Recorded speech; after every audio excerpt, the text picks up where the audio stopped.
So I spoke to a 24-year retired Air Force pilot who was also a captain for Delta, and I had a little talk with him about the whole incident. And what he told me was the wind flag for that airport was fully erect. It had an extreme amount of wind and ice.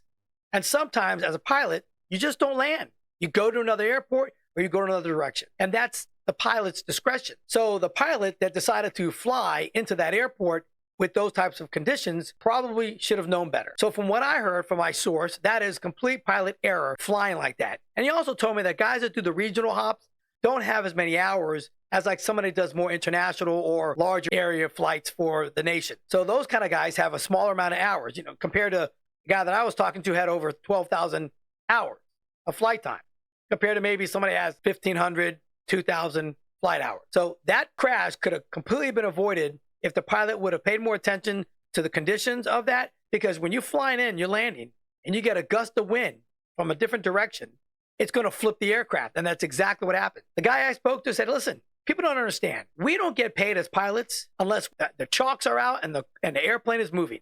And once the airplane lands, that's when you stop getting paid. So they want to fly, they want to take off, they want to move along as much as possible. So when something like that happens, the pilot there should have contacted the tower, said, I'm not going to land here. The conditions are too harsh. I need to go to a different runway or something and land somewhere else.